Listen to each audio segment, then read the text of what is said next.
Steve Schultz, video assessment, full assessment, video number 2. Okay, let's review dispatch info. 18 Shore Drive, 72-year-old male, unconscious, fell over, cannot get up. Upon entry, I noticed 2 individuals. One individual is lying on the floor in a supine position, unconscious.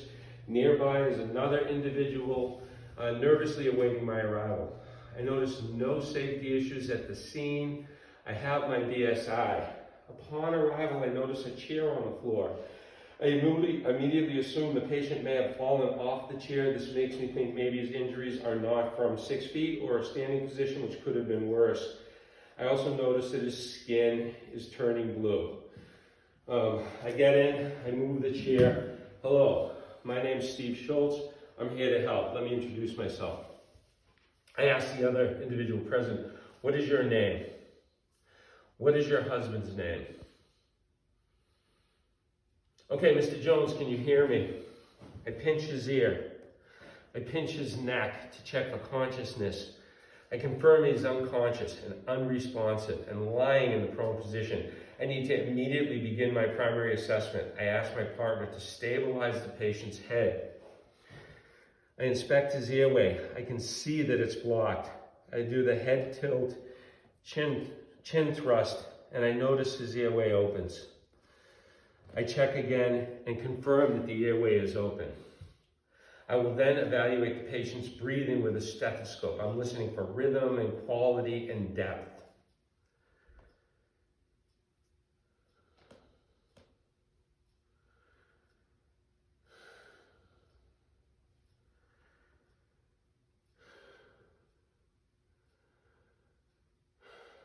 His rhythm and quality are good, but shallow. I'm going to check for a cardioid pulse for 60 seconds.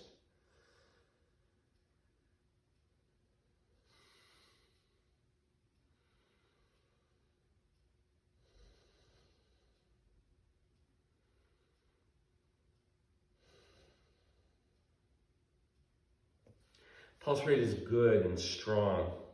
I'm going to check for capillary reflex. I notice it is good. I'm not going to check for any bleeding or injuries that may have occurred as related to his fall. I'll ask my partner to continue stabilizing his head. I inspect for injuries. No battle signs, no fluid coming from the ear.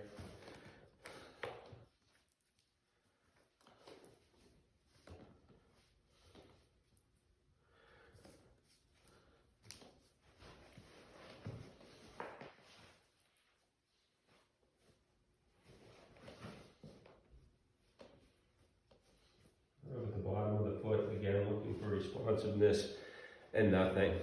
I notice his skin color is improving. Temperature appears normal. I understand the problem. I know the age and the sex of the patient. The main issue, his level of responsiveness. We've got him breathing again. I can get some more detailed history from the patient to understand the underlying conditions that might have relevance here and might affect his future care. He's unconscious. I'm going to talk with the other individual. Mrs. Jones, can you tell me a little bit about the patient? What was happening just prior to him falling? I'm going to use sample to go through a full list of things to ask. Is Mr. Jones currently taking any medications? Has he ever had heart issues or diabetes? Does Mr. Jones smoke? Was he drinking alcohol or taking any recreational drugs prior to falling? When did he last eat or drink? What did he last eat or drink? Does he have any allergies? Has he ever been injured? Okay, I'd like to examine your husband one more time to help better understand any underlying conditions before we consider next steps. So I will now begin my secondary assessment. I'll be looking for signs of injury. I'll ask my partner to continue stabilizing the head, and I'll go through, I'll look at the jaw, checking the neck.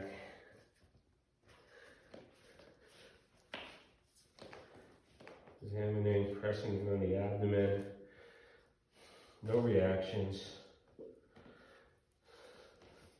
Looking for blood, still don't see anything. not finding any lacerations, nothing that would indicate anything related to his condition.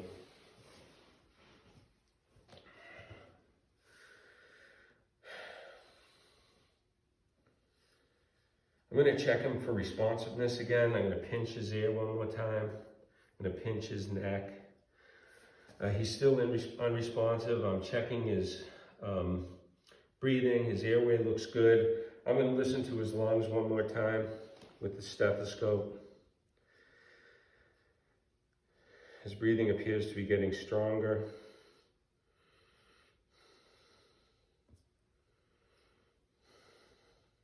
I'm going to check his pulse again.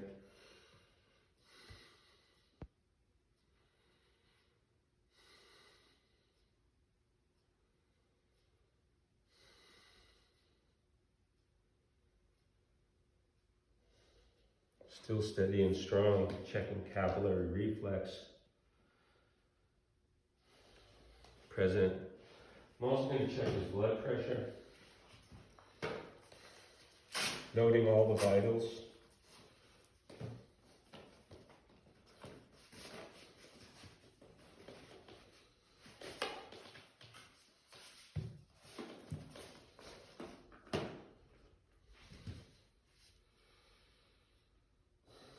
His skin is no longer blue, indicating that he's breathing better.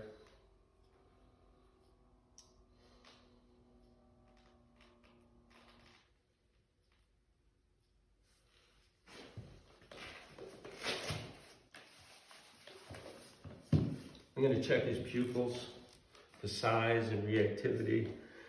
We're going to evaluate using Pearl. I notice no issues with size. They are reactive. Mrs. Jones, we're going to wait for an ambulance. I let 15 minutes pass. I reassess and see if anything has changed. I check his vitals again. And then I hand off my report. Age, nature of incident, history of incident, chief complaint, level of responsiveness, how I found the patient, the vital signs, and the results of each reassessment.